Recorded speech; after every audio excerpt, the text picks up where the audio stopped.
Bismillahirrahmanirrahim. Alhamdulillah nahmaduhu wa nasta'inuhu wa nastaghfiruh. Wa na'udzu billahi min shururi anfusina wa min sayyiati a'malina. May yahdihillahu fala mudilla lahu wa may yudlil fala hadiya lahu. Asyhadu an la ilaha illallah wahdahu la syarika lahu. Wa asyhadu anna Muhammadan abduhu wa rasuluh la nabiyya ba'dah. Allahumma salli wa sallim ala nabiyyina Muhammad wa ala alihi wa sahbihi ajma'in amma ba'd. Hadirin dan hadirat serta para pemirsa yang saya hormati. Assalamualaikum warahmatullahi wabarakatuh. Alhamdulillah, kita bersyukur kehadirat Allah Azza wa Jalla. Dengan izin Allah, dengan restu Allah, dengan taufik Allah, pagi ini kita dapat lagi menambah, insya-Allah, ilmu pengetahuan agama kita berdasarkan ayat-ayat Al-Quranul Karim dan hadis Nabi sallallahu alaihi wasallam. Topik kita pada pagi ini, orang-orang Yahudi berpaling dari hukum Allah. Orang-orang Yahudi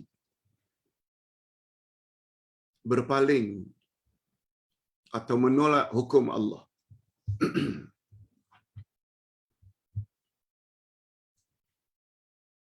Walaupun topiknya tentang orang Yahudi, bagus juga kalau Ustaz sebutkan sebagai mukaddimah.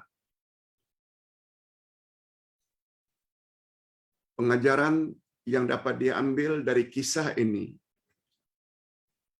yaitu kisah berpalingnya orang Yahudi dari ajaran Allah, sifatnya bersifat umum. Demikian menurut kaedah ilmu tafsir.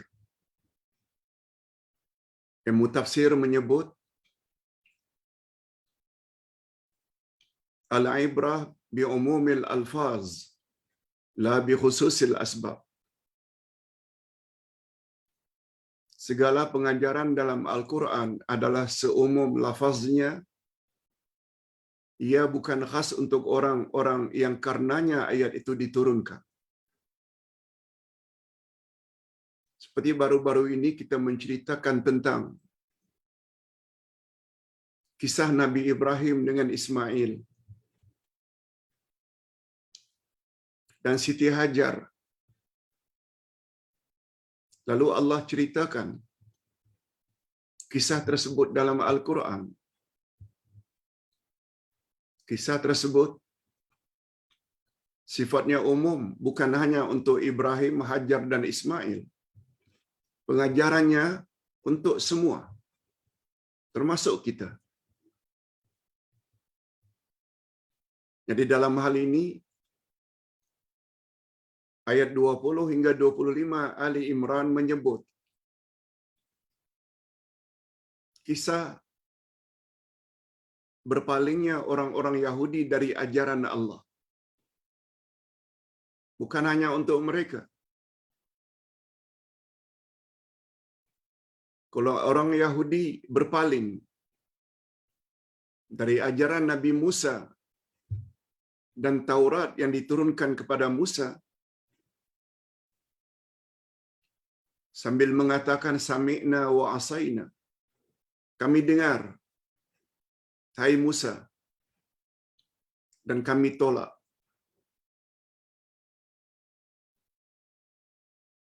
Kisah ini pengajarannya sama. Bila umat akhir zaman mengatakan kepada Nabi Muhammad sallallahu alaihi wasallam,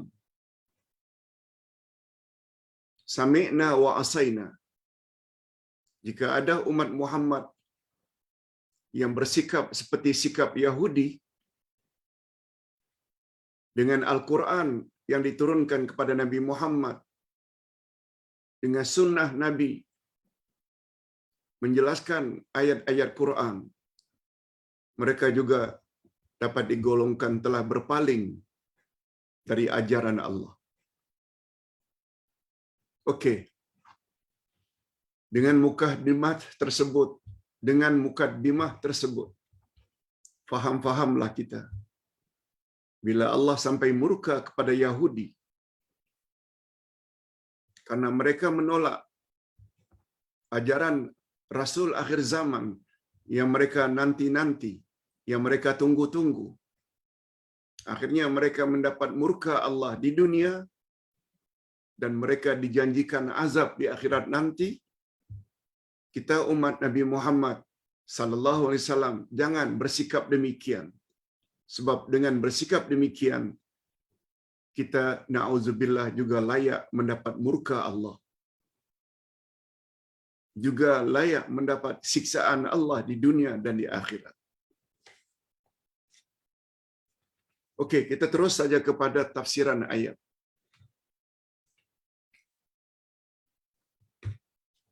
Sebagai persepsi untuk memudahkan pemahaman kita antara pelajaran sebelumnya dengan pelajaran hari ini, kita bawa sebagai mukaddimah. Di dalam ayat yang lalu, Allah Subhanahu wa taala menegaskan bahawa satu-satunya agama yang Allah redai adalah agama Islam.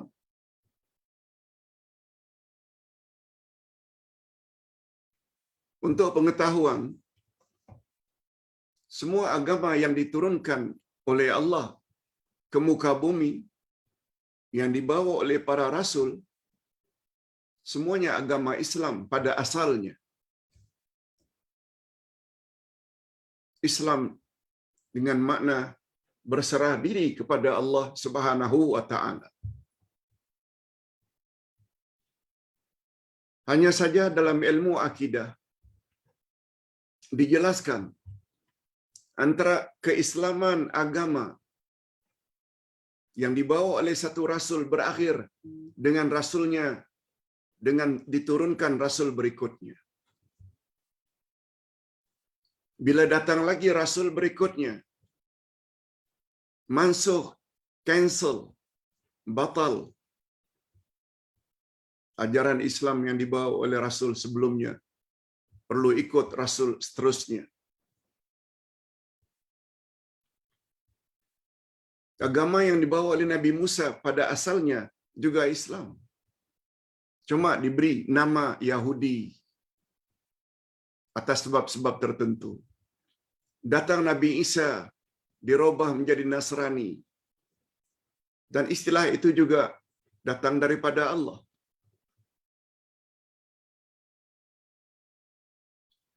Cuma prinsipnya sama. Sembahlah Allah yang Maha Esa. Tapi dalam cara menyembah Allah, mesti ikut syariat yang dibawa oleh Rasul masing-masing. Begitulah seterusnya. Lebih kurang 600 tahun, Nabi Isa diangkat. Lalu Allah utus Rasul yang terakhir bernama Muhammad. Mansukh lagi agama Nasrani. Dan yang berlaku hingga akhir zaman sampai hari kiamat adalah agama Islam. Agama Islam yang dibawa oleh Nabi Muhammad sallallahu alaihi wasallam. Allah Subhanahu wa taala mengisahkan tentang sikap orang Yahudi. Jadi kalau di dalam ayat yang lalu Allah menegaskan bahawa agama yang diridainya hanya agama Islam, sebagaimana yang Ustaz sebutkan tadi.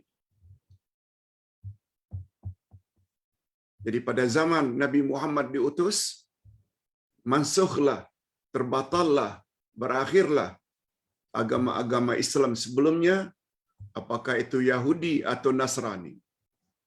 Semua berakhir. Semua mereka mesti mengucap, asyhadu an la ilaha illallah wa asyhadu anna Muhammadar Rasulullah, yaitu agama tauhid, bersembah beribadat hanya kepada Allah. Adapun perbalahan yang terjadi kemudiannya, mengapa terjadi perbalahan? Setelah datang Nabi Muhammad sallallahu alaihi wasallam, motifnya tidak lain dan tidak bukan karena dengki mereka. Mengapa Rasul akhir zaman Allah tidak angkat dari kalangan Bani Israel, yaitu suku Yahudi? Suku Bani Israel itu agama yang dianut oleh orang-orang Bani Israel. Ketika diutus Nabi Musa, mereka namakan agama mereka itu Yahudi. Kemudian datang Nabi Isa, Bani Israel juga, mereka ikut Nabi Isa. Kemudian datang Nabi Muhammad, bukan dari kalangan Bani Israel, tapi dari bangsa Arab. Ini yang membuat Bani Israel, terutama Yahudi, menolak Nabi Muhammad atau menolak ajaran Islam yang dibawa oleh Nabi Muhammad sallallahu alaihi wasallam. Mereka tolak disebabkan karena perasaan dengki. Kita dah jelaskan pada pelajaran terdahulu, pelajaran semalam, hari Jumaat. Dan pada ayat berikutnya, ini pelajaran baru, Allah Subhanahu wa taala menerangkan bagaimana seharusnya sikap Nabi Muhammad sallallahu alaihi wasallam dalam menghadapi golongan ahli kitab tersebut, terutama Yahudi. Bagaimana sepatutnya sikap Nabi Muhammad? Untuk pengetahuan dalam kaedah ilmu tafsir, apa saja arahan kepada Nabi Muhammad sallallahu alaihi wasallam, nabi kita, kita selaku umat juga mendapat arahan yang sama. Bagaimana sepatutnya bersikap terhadap Yahudi. Ini ayatnya. A'udzubillahi minasyaitonir rajim. Wa in hajjuka faqul aslamtu wajhiya lillahi wa man ittaba'an wa qul lil ladzina utul kitaba wal ummiyina aslamtum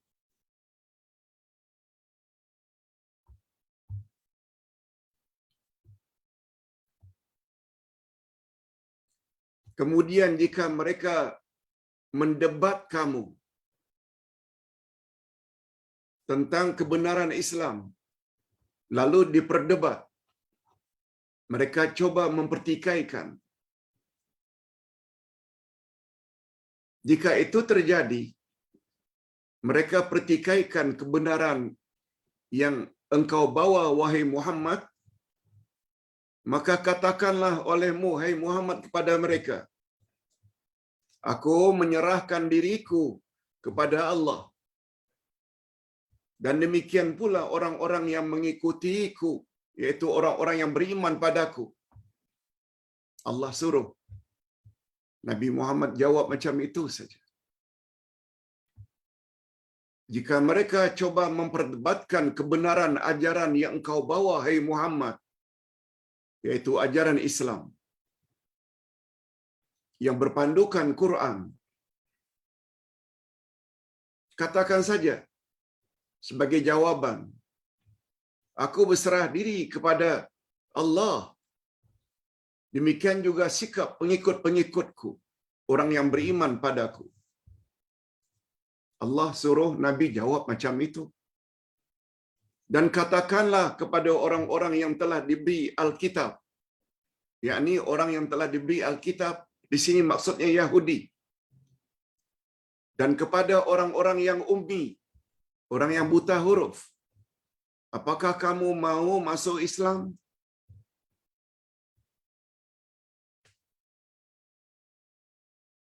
Hadirin dan hadirat rahimakumullah, izinkan Ustaz untuk menjelaskan secara bebas, sebab Ustaz dah baca habis subuh tadi, masih ingat dalam ingatan Ustaz. masih hafal apa yang tertulis. Dan Ustaz yakin para jamaah juga sudah memahami karena telah baca sejak malam tadi lagi.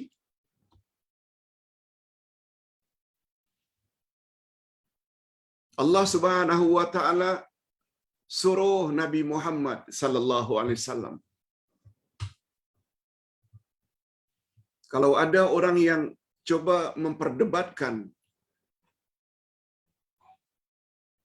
mempertikaikan kebenaran yang engkau bawa, hai Muhammad, katakan saja, aku berserah diri kepada Allah. Begitu juga sikap orang-orang yang beriman denganku, kata Nabi.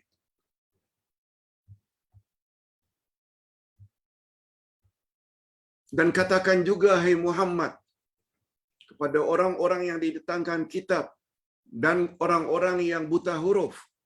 Nah, yang dimaksudkan dengan orang-orang yang pernah diberi oleh Allah kitab adalah Yahudi dan Nasrani. Sedangkan ummiyin, orang-orang yang buta huruf, maksudnya adalah musyrikin, penyembah-penyembah berhala, yang tidak ada kitab dari langit, juga tidak dapat rasul atau tidak diutus rasul kepada mereka. Sebagai tambahan,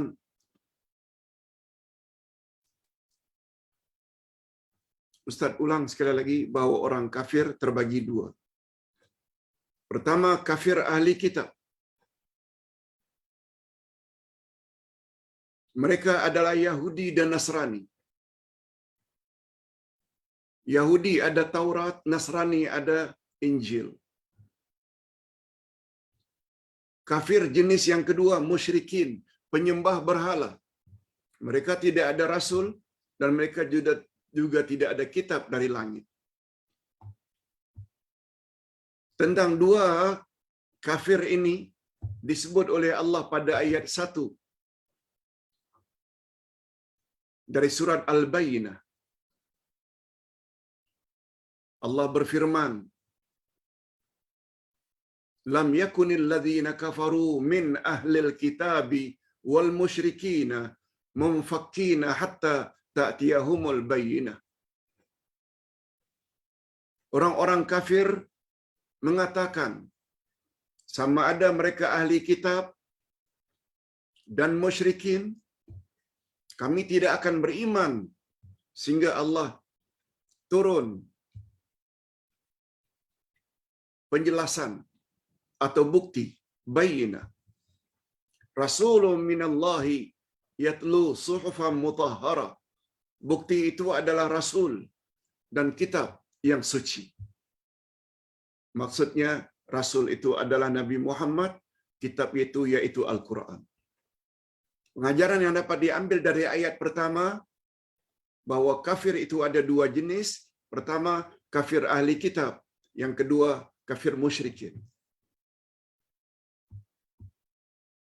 Nah, sebagai tambahan, sebenarnya kafir yang tertunggu-tunggu kemunculan rasul yang terakhir adalah kafir ahli kitab. Sebab rasul mereka sama ada Musa atau Isa, kitab-kitab mereka sama ada Taurat atau Injil telah menyebut tentang akan datangnya rasul akhir zaman. Itu sebabnya mereka tertunggu-tunggu. Musyrikin tidak. Sebab mereka tidak ada rasul dan mereka tidak ada kitab. Tapi justru ahli kitab yang mengetahui ciri-ciri rasul akhir zaman, sebagaimana cerita semalam, dua pendeta dari Yaman datang ke Madinah, melihat suasana Madinah, bertanya kepada Nabi Muhammad. Akhirnya mereka kedua-duanya memeluk Islam. Itu bukan musyrikin, tapi Nasrani, Kristian. Sebab mereka tahu pada kota Madinah dan diri Nabi Muhammad ada ciri-ciri yang tertera di dalam kitab Injil yang mereka anut. Tapi sayangnya, justru ahli kitab yang menolak Muhammad. Apa motifnya? Dengki. Mengapa Allah tidak utus dari kalangan Bani Israel, Rasul yang terakhir. Sebab mereka telah mendakwa mereka adalah orang yang terbaik. Mereka adalah pilihan Allah. Okey.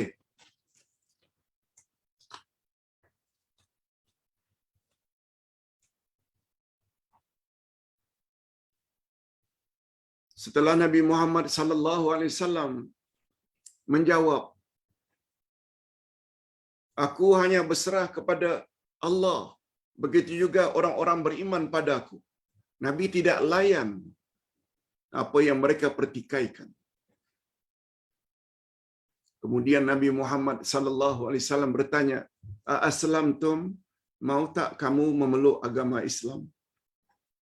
Kemudian Allah lanjutkan dengan sambungan ayat. Masih lagi ayat 20. Fa in aslamu faqad ihtadaw wa in tawallaw fa innama 'alaikal balagh wallahu basirum bil ibad. Jika mereka masuk Islam, sesungguhnya mereka telah mendapat petunjuk. Dan jika mereka berpaling, maka kewajiban kamu, hai Muhammad, hanyalah menyampaikan ayat-ayat Allah. Dan Allah Maha melihat akan hamba-hambanya. Ini memberi makna, hai Muhammad, Yahudi tersebut, bila mereka memeluk Islam, ikut ajaranmu, sebagaimana yang tertera dalam Al-Quran dan sunnahmu, mereka mendapat hidayah. Dan jika mereka berpaling, kewajibanmu, hai Muhammad, hanya menyampaikan saja. Bukan memaksa. Allah Maha melihat akan hamba-hambanya. Mana yang mau menerima ajaranmu dan mana yang berpaling dan menolak. Ini yang Ustaz maksudkan. Jangan marah kalau Ustaz katakan, pengajaran yang dapat diambil Nusantara pada umumnya, ajaran Islam yang mereka amalkan selama ini, mengikut apa yang mereka warisi dari nenek moyang. Mereka Islam. Berbeza dengan Yahudi. Mereka menerima Islam. Tapi ajaran yang mereka bawa, pada umumnya, Ustaz tidak sebut semua, pada umumnya, apa yang mereka warisi dari nenek moyang, turun-temurun. 300 tahun yang lalu, 200 tahun yang lalu, 100 tahun yang lalu, hingga saat ini. Ada yang memeluk agama Islam berdasarkan apa yang mereka warisi dari nenek moyang. Nah sekarang, lebih kurang 50-40 tahun akhir-akhir ini, banyak ulama-ulama yang balik daripada Mesir, balik dari Saudi, balik dari Jordan, balik dari Syria, balik dari India, balik daripada Pakistan, balik dari Sudan. Mereka pakar Al-Quran, mereka pakar hadis Nabi sallallahu alaihi wasallam. Mereka coba perbetulkan keadaan.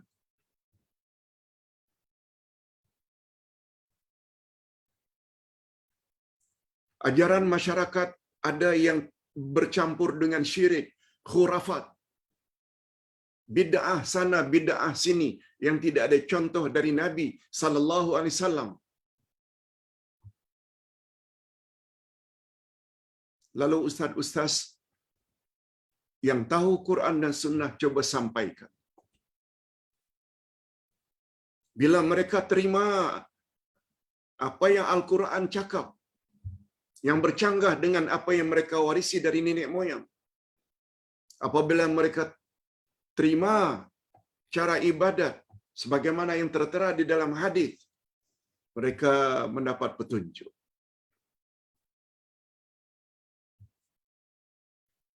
Ustaz tidak kata semua ajaran nenek moyang itu sesat. No, bukan itu maksudnya. Tapi andai kata kita mendapat pencerahan bahwa apa yang kita buat selama ini bercanggah dengan Quran dan Sunnah. Apa yang kita yakini selama ini bercanggah dengan Quran dan Sunnah. Lalu kita ikut sesuai dengan apa yang Quran sebut dan apa yang Sunnah sebut. Kita mendapat petunjuk. Faqadih tadau. Tapi sebaliknya, apabila orang yang kita coba sampaikan dengan lemah lembut tetap menolak, apa kata Allah? Apakah Allah kata paksa mereka mesti ikut juga, hai Muhammad? No. Apabila mereka menolak ajaran yang mereka warisi dari nenek moyang dengan kehendak Quran dan Sunnah, apabila mereka menolak, hai Muhammad, kau tak berdosa. Sebab tugasmu menyampaikan saja. Aku tahu siapa yang mau menerima dan siapa yang menolak ajaran yang kau sampai. Pengajaran yang dapat diambil. Kita sebagai pengikut Nabi Muhammad sallallahu alaihi wasallam juga mesti bersikap sebagaimana sikap yang disuruh oleh Allah. Sebabnya kita yang memahami hakikat ini, kisah ini, tak jemu-jemu menyampaikan perkara yang sebenarnya yang ada dalam Al-Quran. Bila perkara yang diamalkan oleh masyarakat itu syirik, katakan syirik. Orang terima ke tak terima, itu urusan mereka. Tugasmu, hei para ustaz, menyampaikan saja. Bila kamu tegur cara beribadatnya masyarakat, ternyata bercanggah dengan hadis Nabi yang sahih, kamu tegur, kamu perbetulkan bahwa itu adalah bid'ah. Ada yang terima, alhamdulillah, dan ada yang menolak. Hei para ustaz, tidak berdosa sebab tugasmu sama dengan tugas Nabi Muhammad, menyampaikan saja. Kita berdoa mudah-mudahan kita termasuk bapa-bapa dan ibu-ibu serta para pemirsa sekalian, termasuk ke dalam golongan orang-orang yang senantiasa berkata, sami'na wa ata'na. Kami dengar, Ustaz, dan kami patuhi. Itu sebabnya kepada jemaah sekalian, Ustaz ingatkan, milikilah sifat seperti sifat yang disebut oleh Allah. Share video-video YouTube yang kita rasa kuat hujahnya dari Quran dan Sunnah. Orang terima, alhamdulillah. Orang tak mau terima, jangan kecil hati. Tugas anda hanya menyampaikan saja. Ini yang Ustaz maksudkan. Pengajaran yang dapat kita ambil dari kisah orang-orang Yahudi berpaling dari ajaran Allah. Yes, Yahudi terhadap Musa dan Nabi Isa. Yahudi di Madinah juga menolak Nabi Muhammad dengan mengatakan Muhammad ajarannya tak benar. Allah suruh menghadapi Yahudi tersebut. Jangan layan, jangan buang masa melayan, mendakwa kononnya Uzair anak Tuhan, mendakwa kononnya Isa anak Tuhan. Jangan kamu lawan, hai Muhammad. Katakan saja Allah itu Maha Esa. Setelah Allah menceritakan tentang sikap ahli kitab dan musyrikin, pada ayat-ayat sebelumnya. Maka ayat berikut ditujukan khusus kepada orang Yahudi yang sezaman dengan Nabi Muhammad sallallahu alaihi wasallam. Nah, ini khas untuk orang Yahudi. Kalau tadi itu sama ada Yahudi, Nasrani atau musyrikin membantah kamu, jawab saja, aku berserah diri kepada Allah. Demikian juga pengikut-pengikutku. Sebabnya kalau ingin jadi pengikut Nabi Muhammad yang setia, bersikaplah seperti sikap itu. Jangan dilayan jika ada puak-puak tarikat-tarikat sesat.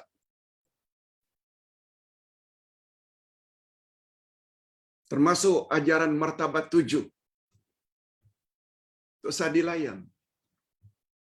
Termasuk ajaran berzikir ha ha ha ho ho ho hi hi hi. Tak payah dilayan. Ikut saja sebagaimana yang diajar oleh Nabi sallallahu alaihi wasallam. Jangan buang masa. Jika mereka terima nasihat kita, alhamdulillah. Maknanya mereka dapat petunjuk. Andai kata mereka tolak, kita tak berdosa. Ini dia pengajaran. Lihat betapa panduan dalam Quran membuat kita jadi orang yang kuat. Kuat dalam makna teguh pendirian. Tak akan berganjak. Walau orang label dengan bermacam-macam label. Sesatlah, pemecah belah umatlah, ketika. Yang penting bagi kita, reda Allah. Bukan reda manusia. Lalu apa kata Allah kepada Yahudi secara khusus? Innal ladzina yakfuruna bi ayatillahi wa yaqtuluna an-nabiyina bighairi haqq wa yaqtuluna alladzina ya'muruna bil qisti minan nas fabashshirhum bi'adzabin alim. Ini sifat Yahudi. Allah ceritakan di sini. Coba dengar terjemahan harfiah dulu. Kemudian Ustaz akan jelaskan secara bebas.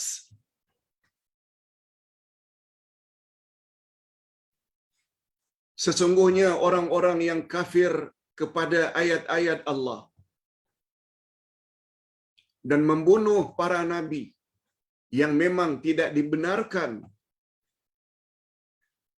dan membunuh orang-orang yang menyuruh manusia berbuat adil, maka gembirakanlah mereka bahwa mereka akan menerima siksa yang pedih.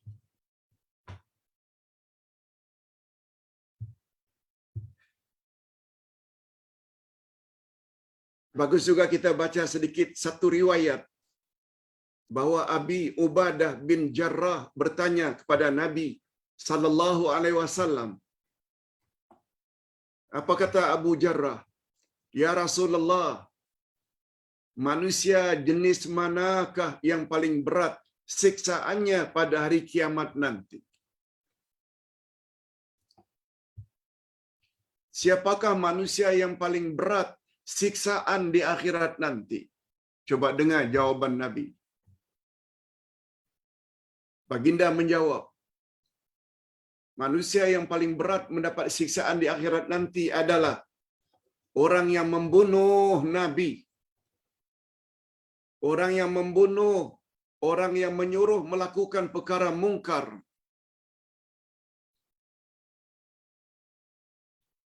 Orang-orang yang menyuruh melakukan perkara mungkar dan melarang melakukan perkara ma'ruf.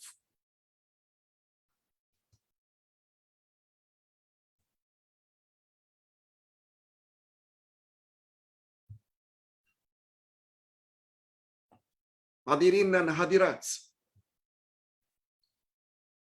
siapa yang membunuh Nabi, begitu juga membunuh orang-orang yang mengajak kepada kebenaran, keadilan,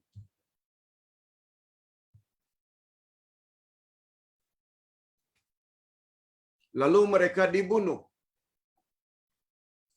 orang itulah orang yang paling berat siksaannya di akhirat nanti. Kemudian Nabi Muhammad sallallahu alaihi wasallam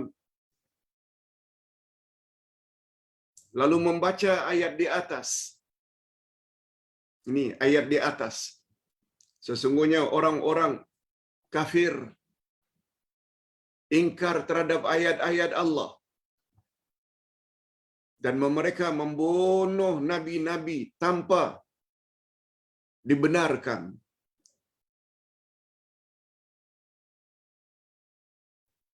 Dan mereka juga membunuh orang-orang yang menyuruh manusia berbuat adil. Berbuat adil maknanya orang yang menyuruh agar ikut ajaran Allah. Itu yang adil.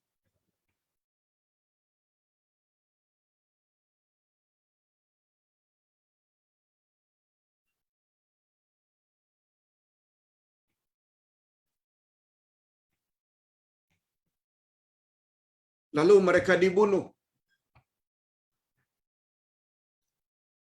Lalu Nabi Muhammad sallallahu alaihi wasallam, itulah orang yang paling berat siksaannya di akhirat nanti. Kemudian Nabi baca ayat ini. Selanjutnya baginda bersabda lagi sebagai tambahan, wahai Aba Ubadah. Abu Ubadah tadi yang bertanya, Bani Israel telah membunuh 43 orang nabi. 43. Bukan hanya 2 orang, Zakaria dan anaknya Yahya. 43 orang berdasarkan riwayat ini. Ingat ya, Nabi lebih ramai daripada Rasul. Kalau kita tahu yang Rasul itu 25, Nabi 124,000 orang. Bani Israel telah bunuh 43 Nabi. Mereka bunuh 43 Nabi itu pada awal siang. Secara serentak. Dan atas dasar dibunuh 43 orang Nabi, maka bangkitlah 170 ahli ibadat. Orang-orang saleh dari kalangan mereka. Dari kalangan Bani Israel. Menasihati para pembunuh. Yaitu dengan menyuruh mereka melakukan perkara ma'ruf. Menyuruh mereka agar melakukan perkara ma'ruf. Mencegah mereka melakukan perkara mungkar. Lalu mereka membunuh semua ahli ibadat itu pada akhir siang hari yang sama. Hadis ini dikeluarkan oleh Ibnu Jarir. Jadi Ustaz ingin perbetulkan, kalau ada sedikit kekeliruan di sini, mereka membunuh para nabi dan mereka membunuh orang-orang yang mengajak kepada keadilan. Di sini ada sedikit kesalahan dalam menulis. Orang yang paling berat mendapat siksaan di akhirat nanti adalah orang yang membunuh nabi dan orang yang menyuruh melakukan perkara-perkara yang ma'ruf dan melarang perkara mungkar. Terbalik ya, terbalik. Sebab sambungan ayat alladzina ya'muruna bil qisti minan nas. Selain mereka membunuh para nabi, mereka juga membunuh orang-orang yang mengajak kepada perkara yang adil. Adil maknanya meletakkan sesuatu pada tempatnya. Tentu saja mengajak orang berbuat ma'ruf, buat perkara baik, mencegah orang dari perkara mungkar. Orang jenis ini justru dibunuh. Jadi ada sedikit perubahan. Apa dia?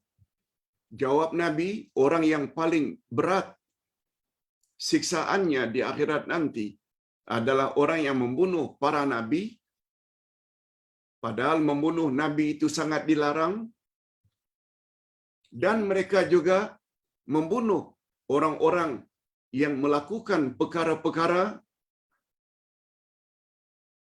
yang ma'ruf, dan orang-orang yang melakukan atau orang-orang yang melarang dari melakukan perkara mungkar. Hadirin dan hadirat rahimakumullah, insya-Allah dalam pertemuan yang akan datang Ustaz akan perhatikan balik mana bahagian yang perlu kita perbetulkan. Tapi yang jelas, ingat sekarang ini, orang yang paling berat siksaannya di akhirat, pertama membunuh para nabi, yang kedua membunuh orang-orang yang ingin mengajak kepada keadilan. Apa makna keadilan? Adil maknanya meletakkan sesuatu pada tempatnya. Bila sesuatu dikatakan diletakkan pada tempatnya, bila orang itu menyuruh kepada yang ma'ruf dan melarang kepada yang mungkar, orang itu justru mereka bunuh. Sebagai contoh, Nabi Muhammad sallallahu alaihi wasallam nabi, apabila baginda dibunuh, itulah orang yang paling berat siksaannya di akhirat. Setelah Nabi Muhammad wafat, ada ulama yang ingin meneruskan perjuangan Nabi Muhammad sallallahu alaihi wasallam untuk menyampaikan keadilan. Apa dia keadilan yang perlu disampaikan oleh ulama-ulama penerus tugas Rasul? Menyuruh perkara yang baik, mencegah perkara yang mungkar. Sebagaimana yang kita lakukan, jangan buat syirik. Itu yang diajar oleh Nabi. Jangan buat bid'ah. Itu yang diajar oleh Nabi. Jangan rasuah. Itu yang diajar oleh Nabi. Salatlah ikut salat Nabi. Umrahlah ikut cara Nabi. Naik hajilah ikut cara Nabi. Itu maknanya ajaran yang adil.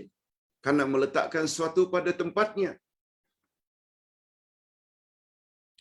Sebab Nabi Muhammad sallallahu alaihi wasallam menyebut al-ulama'u warasatul anbiya. Ulama adalah penerus tugas nabi-nabi.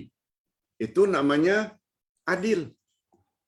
Oleh sebab itu, mana-mana ulama pada hari ini menyampaikan ajaran tidak berdasarkan apa yang diajar oleh Nabi, itu bukan ulama. Sebab itu tidak berlaku adil. Sebab itu telah berlaku zalim.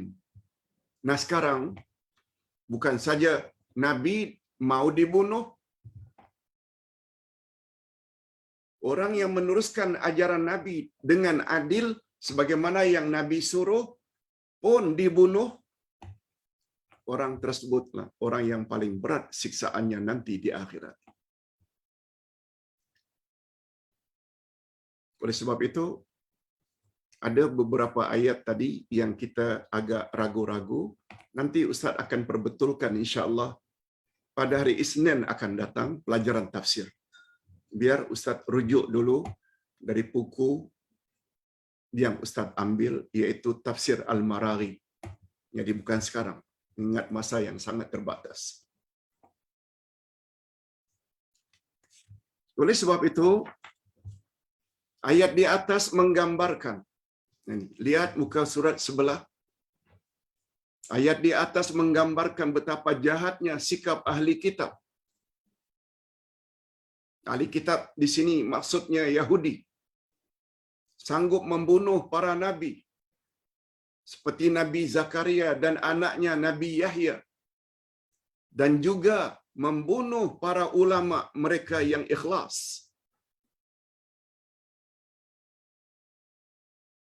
Ulama mereka yang ikhlas, maksudnya ulama yang mengikut jejak langkah Nabi Zakaria dan Nabi Yahya zaman itu. Ikhlas dalam berdakwah menyampaikan kebenaran ilahi dan keadilan. Ini menguatkan lagi apa yang Ustaz sebutkan tadi. Oleh itu, sangatlah wajar kalau mereka disiksa dengan siksaan yang pedih di dunia dan di akhirat. Adapun penghujung ayat yang berbunyi, gembirakanlah mereka, hai Muhammad, bahwa bagi mereka menunggu siksaan di akhirat nanti. Istilah seperti ini dalam kaedah ilmu tafsir, ia membawa makna penghinaan.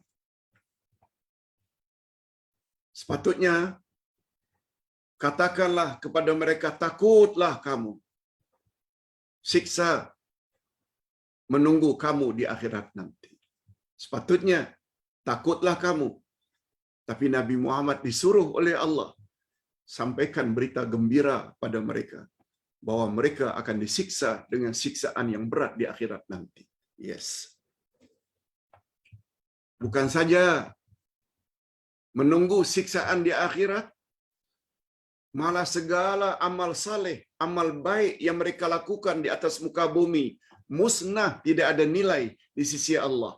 Disebabnya Allah sebut pada ayat berikut, ulaika allazina habitat a'maluhum fid dunya wal akhirah wa ma lahum min nasirin.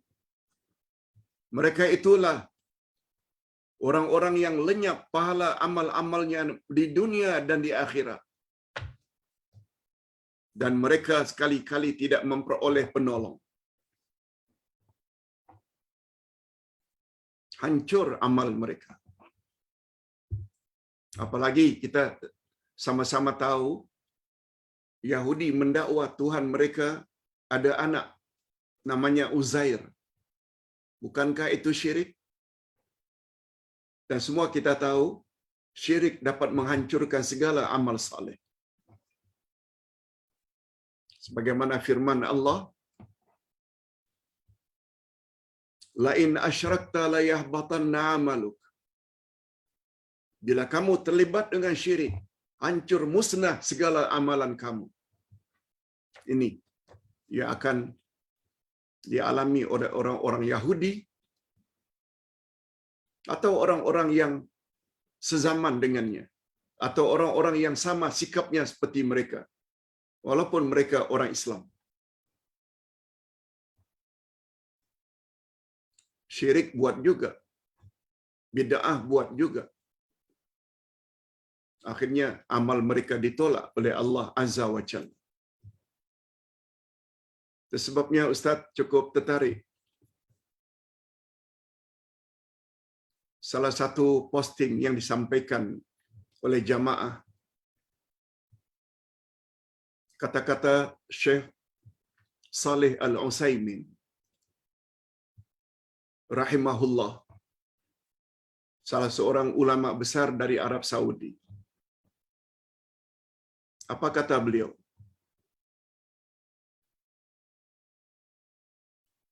Husnul khatimah itu tidak semestinya orang itu mati dalam peperangan melawan orang kafir.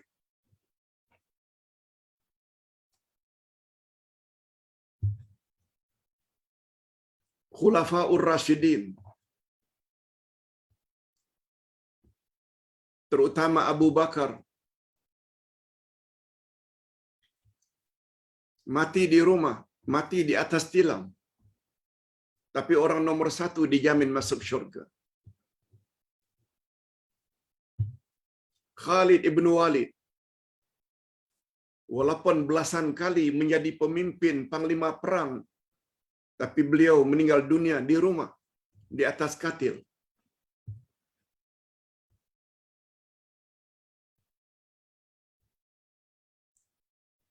Jadi tidak semestinya orang yang mendapat husnul khatimah itu mereka mati ketika membaca Al-Quran. Tidak semestinya orang yang mendapat husnul khatimah itu mereka mati dalam salat. Tidak semestinya mereka mati ketika mengerjakan haji dan umrah. Tapi yang mustahak, kata beliau,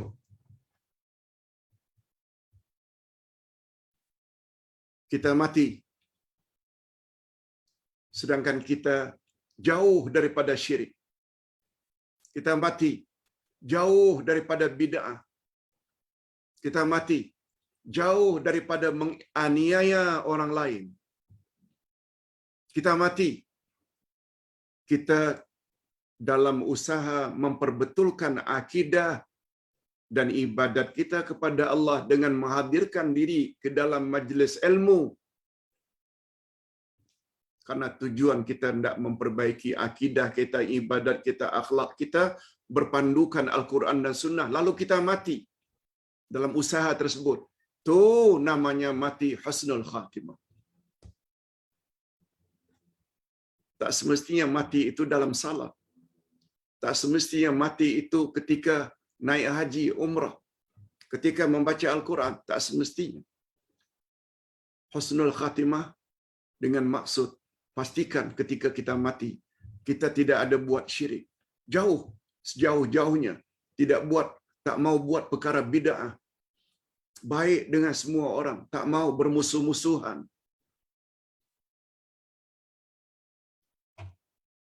Dan ketika kita sedang berusaha untuk memperbaiki akidah kita, ibadat kita, akhlak kita, berpaksikan Al-Quran dan Sunnah. Allahumma ja'alna minhum. Ya Allah, masukkanlah kami ke dalam golongan itu. Hadirin dan hadirat rahimakumullah. Kita teruskan sedikit lagi.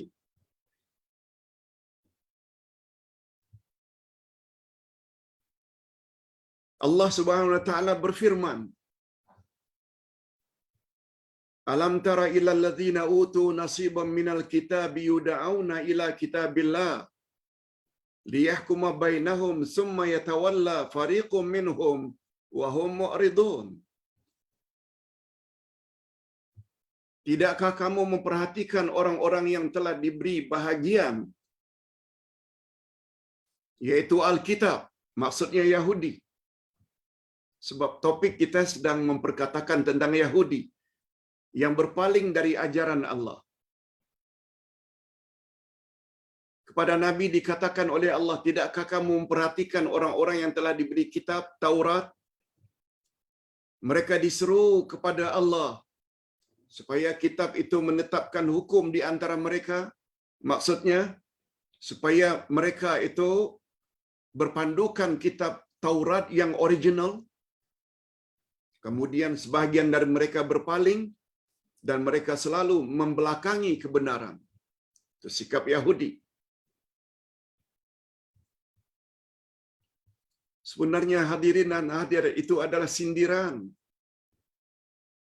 Seolah-olah tidakkah engkau memperhatikan, hai Muhammad, dari kalangan orang yang diberi Al-Quran. Mereka disuruh untuk jadikan Quran itu sebagai panduan dan pedoman. Tapi mereka berpaling daripada Al-Quran dan ajaran yang engkau jelaskan. Sama.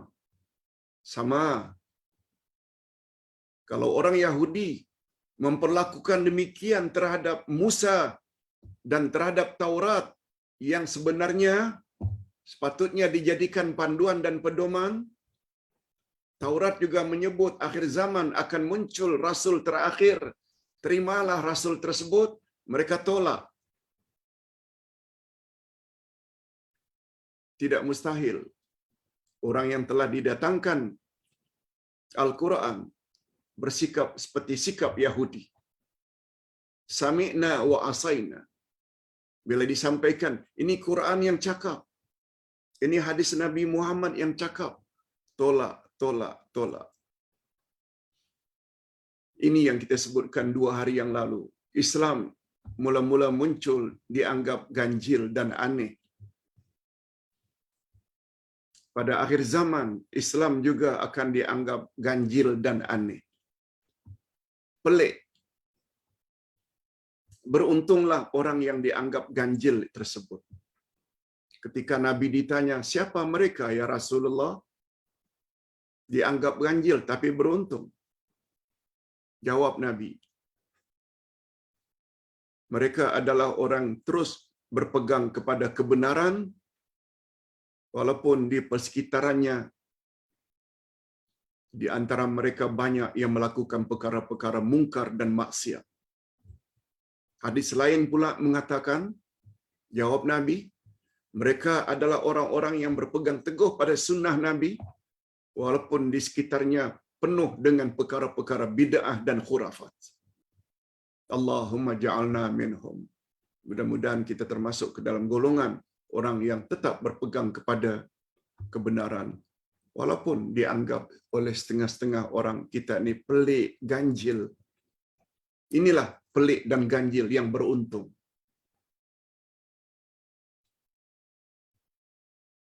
Dan terakhir Allah Subhanahu wa taala menyebut, "Dzalika bi annahum qalu lan tamassana an-naru illa ayyaman ma'dudat wa gharrahum fi dinihim ma kanu yaftarun." Hal itu adalah karena mereka mengaku, ini Yahudi, mengaku kami tidak akan disentuh oleh api neraka kecuali hanya beberapa hari. Itu dakwaan Yahudi. Kami tidak akan disentuh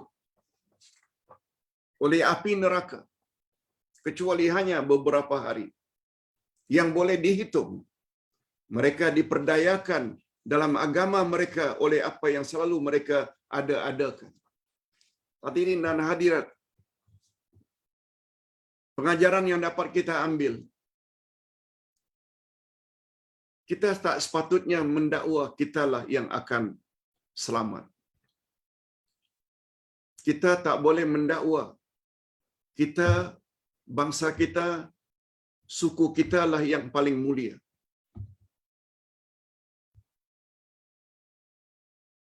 Orang Yahudi mendakwa mereka adalah the chosen one. Mereka lah orang yang paling baik. Karena mereka mendakwa mereka yang paling baik, mereka kalaupun masuk neraka nanti di akhirat hanya beberapa hari saja.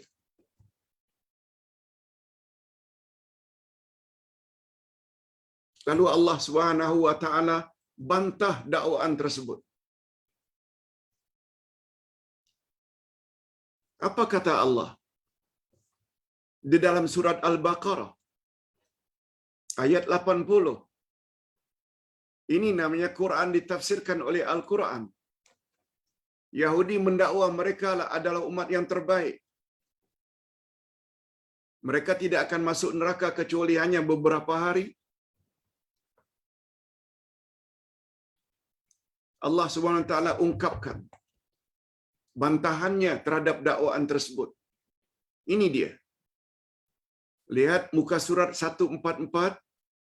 Wa qalu lan tamassana an-naru illa ayyaman ma'dudah. Qul attakhastum 'indallahi ahda falan yukhlifallahu ahda am taquluna 'alallahi ma la ta'lamun. Mereka berkata, kami sekali-kali tidak akan disentuh oleh api neraka kecuali selama beberapa hari saja. Hei Muhammad, katakan kepada mereka, sudahkah kamu menerima janji daripada Allah sehingga Allah tidak akan memungkiri janjinya? Ataukah kamu hanya mengadakan atau mengatakan terhadap Allah apa yang kamu tidak tahu? Ayat ini mengandung bantahan keras daripada Allah. Jadi berdasarkan ayat ini nyatalah bahwa dakwaan mereka hanya mengandung dua kemungkinan saja. Bahwa mereka tidak akan dilempar dalam api neraka kecuali hanya beberapa hari. Yang pertama, itu memang janji Allah ke? Allah ada buat janji ke? Dan Allah tak akan mungkir janji? Itu kemungkinan yang pertama. Atau kemungkinan yang kedua, dakwaan itu hanya direka-reka saja oleh hawa nafsu mereka. Yang mana satu sebenarnya? Yang betul adalah rekaan mereka sahaja. Sebab ajaran Allah ikut Rasul. jadikan kitab sebagai pedoman. Mereka tolak kitab. Mereka tolak Nabi Musa. Lalu mendakwa. Merekalah orang yang tidak akan disiksa kecuali hanya beberapa hari. Itu sebabnya, dan inilah kemungkinan yang lebih tepat, yaitu itu hanya dakwaan mereka saja yang direka-reka berdasarkan hawa nafsu.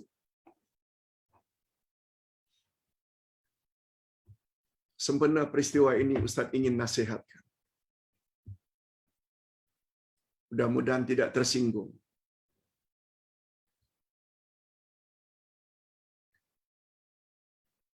Kita jangan punya pandangan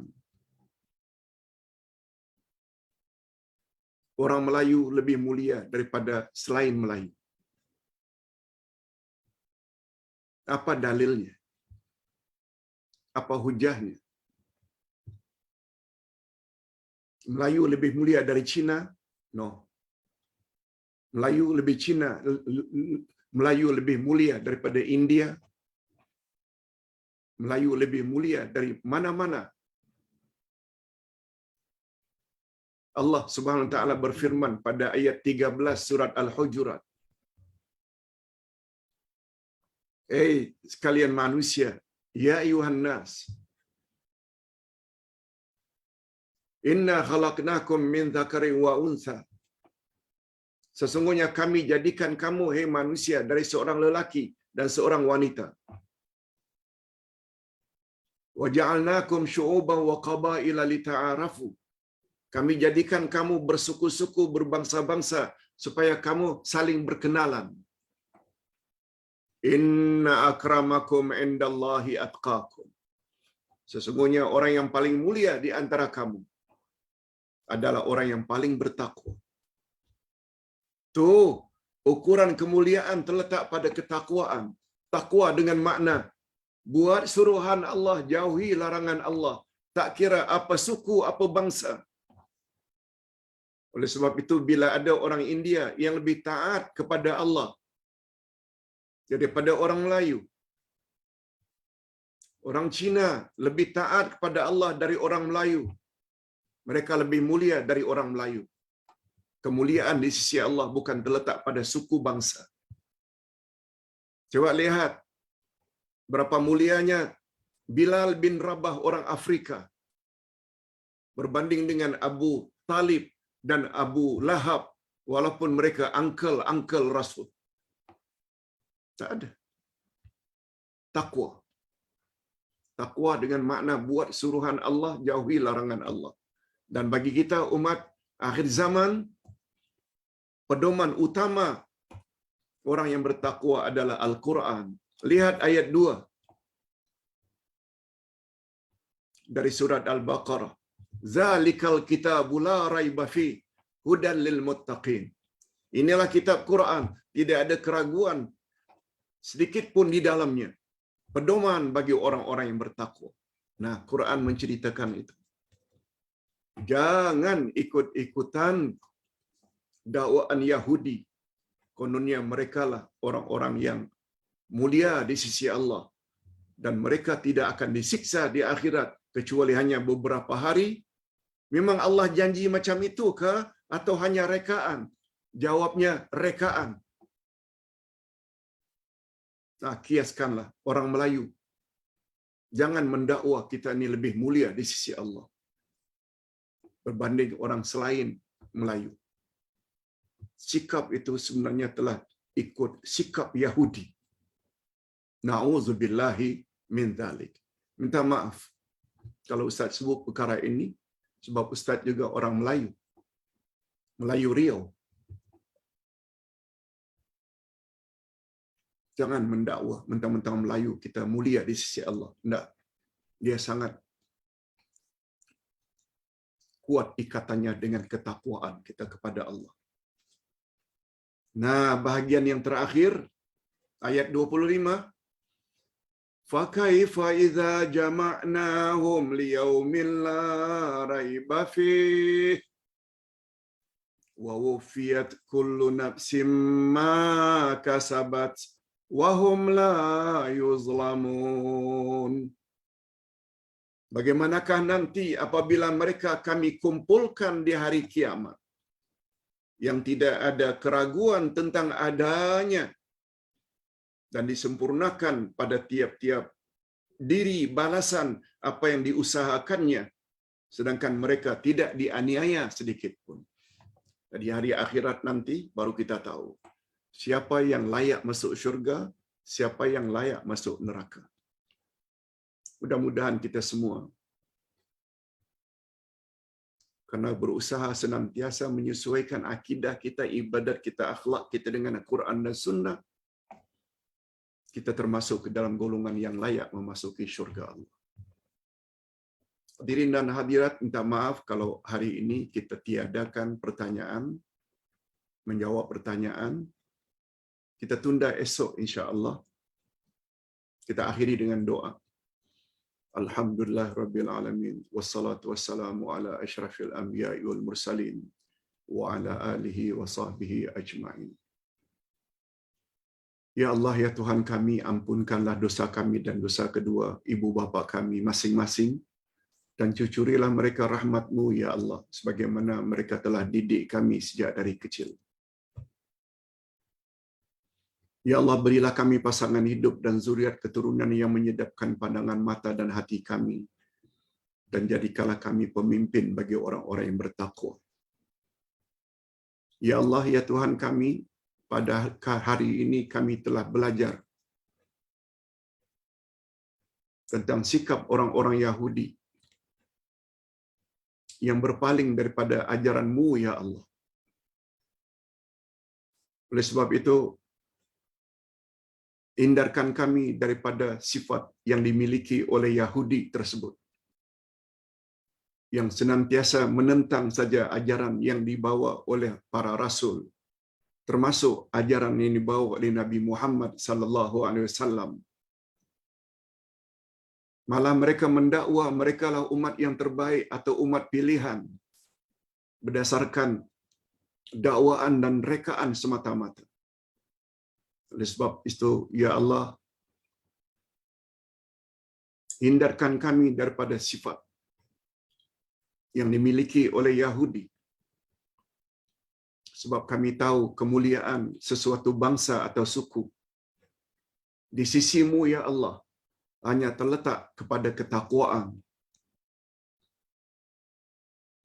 yaitu dengan melaksanakan suruhan-Mu sebagaimana yang tertera di dalam Quran dan melaksanakan suruhan Rasul sebagaimana yang tertera di dalam hadis-hadisnya yang sahih, dan pada masa yang sama kami meninggalkan apa yang Engkau larang dan apa yang Rasul larang. Itu sebabnya Engkau selalu menyebut dalam Quran bahwa syurga itu uiddat lil muttaqin. Syurga hanya Engkau sediakan untuk orang-orang yang bertakwa. Allahumma ja'alna minal muttaqin. Allahumma ja'alna minal muttaqin. Allahumma ja'alna minal muttaqin. Ya Allah, masukkanlah kami ke dalam golongan orang-orang yang bertakwa. Wa sallallahu ala nabiyyina Muhammad wa ala alihi wa sahbihi ajma'in. Subhana rabbika rabbil izzati amma yasifun. Wa salamun alal mursalin. Walhamdulillahi rabbil alamin. Subhanakallahumma wa bihamdik. Asyhadu an la ilaha illa anta astaghfiruka wa atubu ilaik. Wassalamualaikum warahmatullahi wabarakatuh.